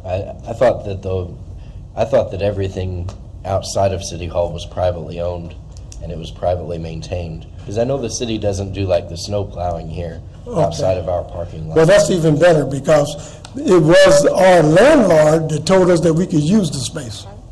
And then, So do I have your permission to put my smokers there, sir? I don't think you need my permission there. Well, I got your attorney threatening me with $7,500 fine. He's not our attorney. He he- personally works for the administration. And the administration has nothing to do with Jeffersonville? Well, it's a separate branch of government. Well, what I'm saying is, sir, let me ask you this question, Legislative sir. and fiscal branch. If it is the city council that makes the ordinances, and it's the responsibility of the administration to enforce the ordinance, and they fail to represent the ordinance by misappropriately applying an ordinance that doesn't really have anything to do with what I'm talking about, then are you telling me that this council doesn't have the authority to give me the authority to go ahead and put my smokers up? No, we do not. Absolutely not. Okay, who gives me that authority? You would have to, if you wanted, I'm not going to give you legal advice. I'm not This asking is- legal advice, I'm asking You actually for a are. process. I will defer all questions to the president. I'm not going to give you legal advice here. We don't have authority. I mean, I think all these questions he's asking, as Mr. White said, is the legislative fiscal body. This is beyond our scope. These are administration executive functions that he's talking about, decisions that are made by the administration. So then the precedent is, under what auspices, under what authority does the administrative body have the right to tell us we can't do anything when they don't even own the property? If the administration points to an ordinance or a policy that the city has to prevent you from doing something on private property that you feel is unjust and not correct, then you would have to take that, I assume, you would have to take that to a court to have a judge decide if the administration has the authority to impose those restrictions. Okay. We would write the ordinances or rescind the ordinances, but if they're put into effect by the administration, no matter how they're written, if they're put into an effect in a certain way, then only a court would be able to remedy that. We would not be able to change how the ordinances are enforced. There would need to be a ruling on if it was executed correct. Pardon, I can't hear you, ma'am. There would need to be a ruling on if that ordinance was executed correctly, or as you. There is no ordinance. Well, Mr. Rodriguez, did you ask Mr. Lavelle to Mr. Lavelle asked me if he could come and talk. Okay, what was your expectation here? Well, I think Mr. Lavelle's expectation, Dustin, is that he finds some kind of compromise, and if our compromise is that he needs to get legal guidance, then that's probably what he needs to do. I mean, but he has every right, Dustin, to come here and speak. Sure. Absolutely, and we've listened. Yeah, so, But I don't know that there's a remedy that would be satisfactory that would come from this body. well, I think he's asking an important question, is he being served the right ordinance? Well, I mean, but That's not our call. yeah, I mean, there are certain branches of Les, government. did you give him what you knew you could give him, or is that? The administration's position is that the smoker that's placed out there, that was out there, is a nuisance. Once put the smoker out there, that's fine. The city will proceed with whatever remedies are available under the nuisance ordinance. That's been the administration's position since day one. That's resulted in numerous. No, that wasn't your position in the beginning. resulted in numerous letters So- and more than one meeting. I think, Mr. Lavelle, what probably needs to happen is you might need to seek legal counsel. Okay. Okay, so any kind of remedy that we have in terms of harm and danger and expense to me would come under the city of Jeffersonville, or would it be against the administration? That would be a question for the two attorneys sitting there. Okay. I would be more happy to sit you down for a deposition. We can go through your damages. No. We can go through your No. business profits and losses. All right, all right. Why would I come to you? I mean, really, seriously. I mean, all due respect, Les, I know you a long time, because it was you that you selected this ordinance as the basis for the position. I don't think you should comment on my legal. I don't think you should comment on my legal. All right. We're appropriate. On private property? Private or public property. Gentlemen, I think now that we're talking about potential litigation. I think that's the end of it. And I like you too. I like where attorneys cover each other too. That's good. It's not covering, it's all understanding. right, all right, all right. We're gonna move on. Go to the people. We'll be back.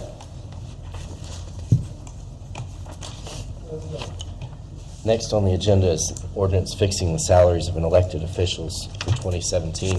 This has to be passed annually. There are no changes. This is number 81. I'll make a motion to approve 2016 OR 81 on the first and second reading.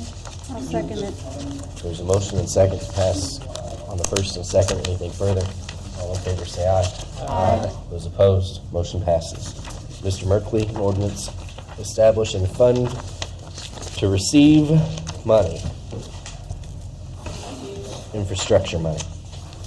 You all recall, State of Indiana, or NDOT, awarded the city of Jeffersonville the Community Crossings Matching Grant in the amount of $1 million. DLGF is requesting or requiring that before we receive those funds, that a fund be established, and this is the ordinance that does that. There is one clarification or one change that needs to be made to the ordinance, and that's a mistake that was made by myself and my office. Under Section 1, it should read, instead of the clerk, it should read, the controller is to establish a fund entitled Community Crossings Grant in the amount of $1 million.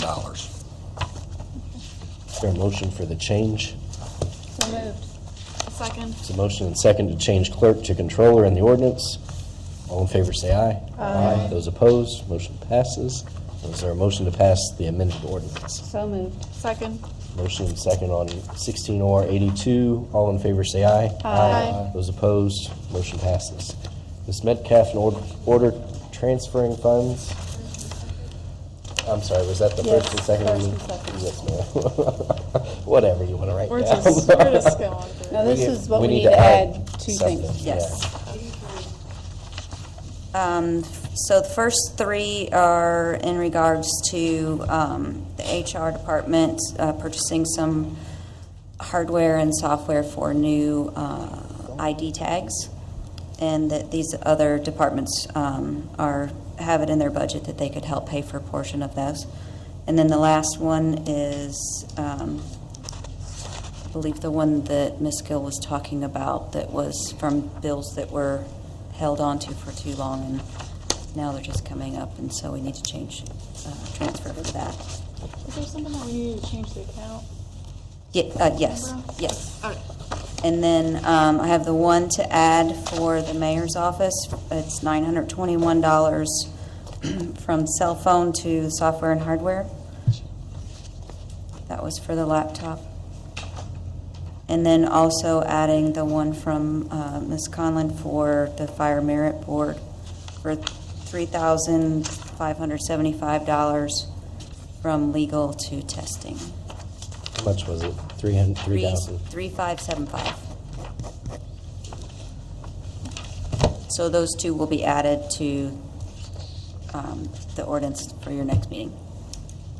If nobody has any further questions, I'll make a motion to pass 2016 OR 83 in first, 83 in first and I second. think you want to probably do, just technically, you're going to motion to amend. Yeah, so you will. Oh, you already did that. Oh, okay. We need Sorry. a total.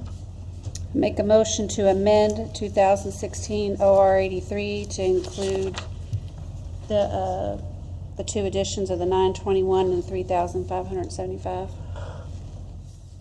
I'll second. Motion and second. All in favor, say aye. Aye. Opposed? Motion passes. Now we'll, Now I make the motion to pass 2016 OR 83 in first and second reading. I'll second that. anything further? All in favor, say aye. Aye. Those opposed? Motion passes. Thank you. Mr. President, has the 2016 OR 80 come through yet? That's, yes. Signature? Oh, it just required my signature Yeah, just because it's a zoning change. You don't get it. he wants to sign it. All right, attorney report. Is that it for tonight? Any department heads? Any more public comment? There was none. Council comment, Mr. White, No comment. Mr. Z. Couple things. First, I've worked with city engineer Andy Crouch about the sidewalk on Hamburg Pike from Eastern Boulevard to Dutch Lane. That he estimates it would take between $85,000 and $100,000. That's just because he hasn't gone into all detail about what it would take, but he estimates on the low side 85, at the maximum 100,000 for that to happen.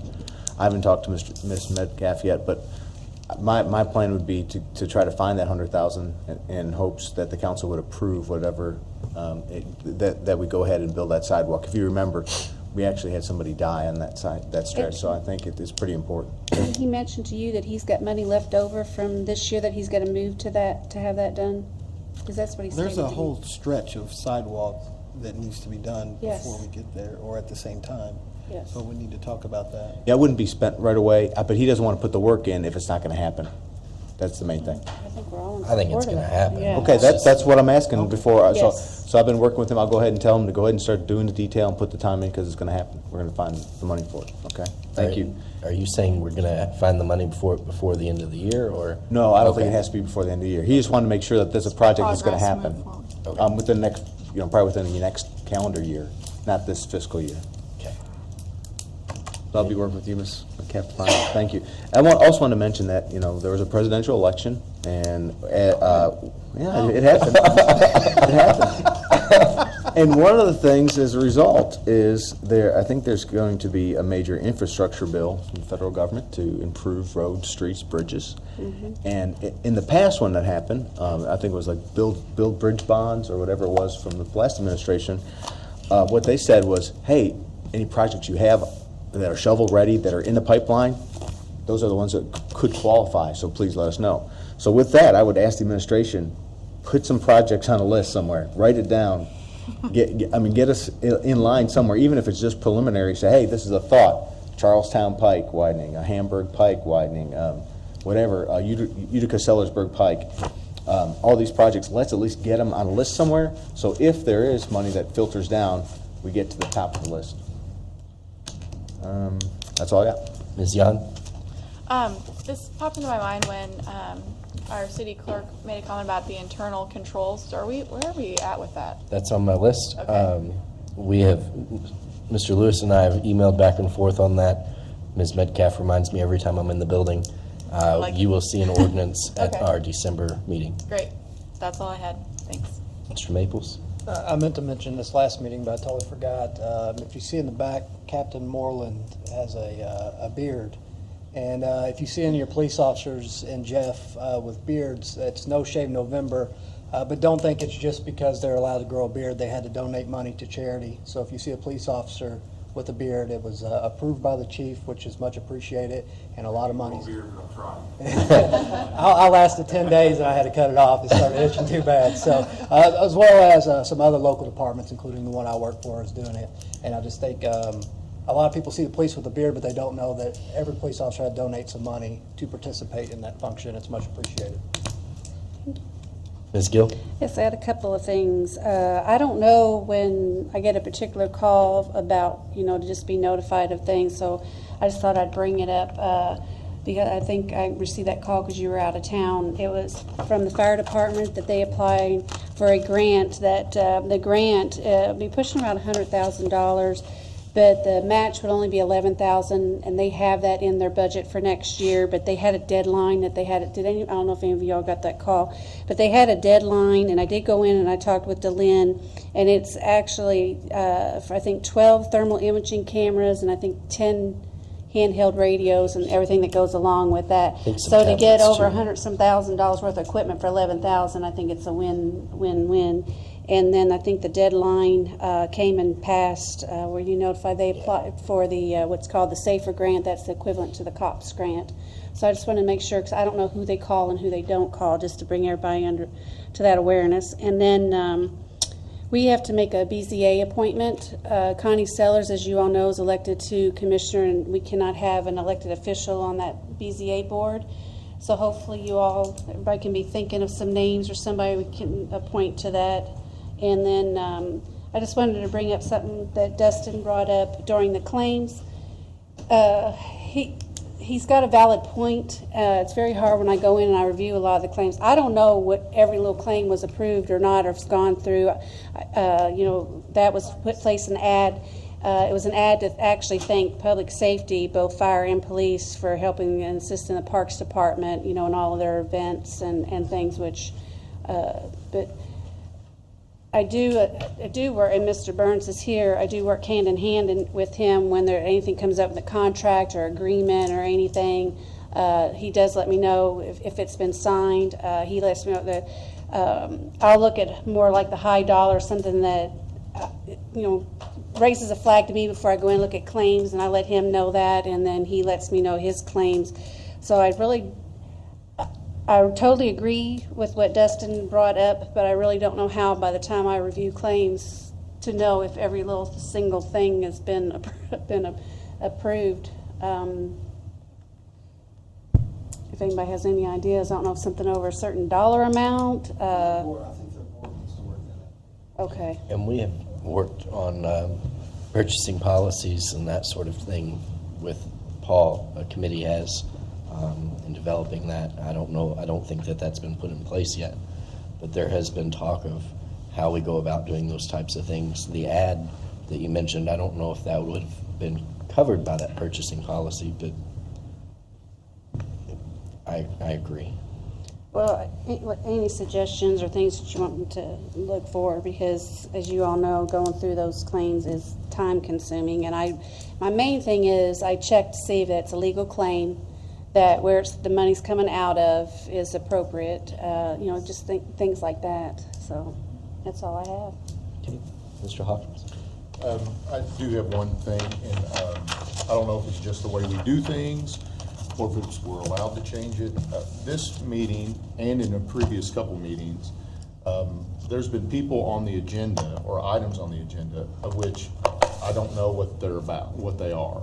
And I don't like walking into a meeting not really knowing who to contact concerning what we're going to be talking about. Like, for example, the very impassioned kind of back and forth with Mr. Lavelle, when I had no idea what smoking outdoor barbecue, what we were walking into. So I would like to see us adopt a just informal policy of people being not really even sponsored, but who do I go to for questions? Like, so if it's somebody, like in this case, Mr. Lavelle approached you, if Josh's name would have been on there, I would have known to call Josh and say, hey, what is this going to be about? So I would like to see us adopt, even if it's informally, like kind of a, I don't, sponsors perhaps the wrong word, but somebody who is a contact point for what that may be, because I'm not going to learn everything there is to know about a topic in the few minutes that people will be giving. You know, I like to think of myself as being thorough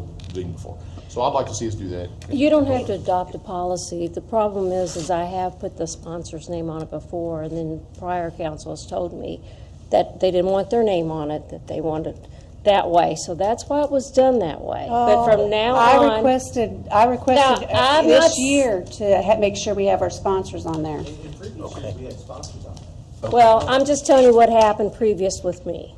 Okay? So from now on, Wait, can we just moving Yes. forward, have a sponsor for each item? yes. And that Yes. sponsor can be a council member or a member from the administration, No, just council. or the administration. Or an elected official. Right. Yeah. Right. I just Or need, the I mean, clerk, I yeah. don't want to limit anyone, I just want to know who I need to call. Okay, it's so the if somebody mayor's or- calls me and asks, I can put them on, if I sponsor them. Is that what you're saying? Sure. Okay. We've done in the past. Yeah. Okay. And then if we have any questions, we contact you in advance and what, can you give us some Okay. Yeah, I mean, background? like sometimes, for example, Kim Calabro is on, I mean, she's a part of the administration, or could have a council Right. member support Kim Kim. on the agenda. Yeah, you can put her on it, because you don't, we have a relationship with her, have a Right. contact with these people. But you have some, a civilian, somebody outside, Yeah. you don't know how to contact them or what the issue is, background. So an elected official or a department head. Is that- And is that when the right? department head, so like you're saying, for instance, when on the agenda, because I want to get this cleared Sure. for next year. So on the agenda, when Kim's on there for a salary ordinance, that's okay? Sure. Yes. Okay. See, and in the past, what would happen is say, you'd start out with Lisa sponsors something, or I sponsor something. Lisa would introduce her person and say, hey, the reason I brought so-and-so here is because of this, and this, and I'll go ahead. Well, that's the way it was done when I was on the council. We sponsored the ordinances ourselves, and then the department heads spoke. Right. Now, sometime from when I left in 2003 or 4 to 2012, things changed. So we can go back to the council sponsoring everything, which is fine with me. Is that- if that- Yep. Okay. Okay. Anything else? No, that's it. Mr. Rodriguez? I would like to see us do something with that historical district. That's it.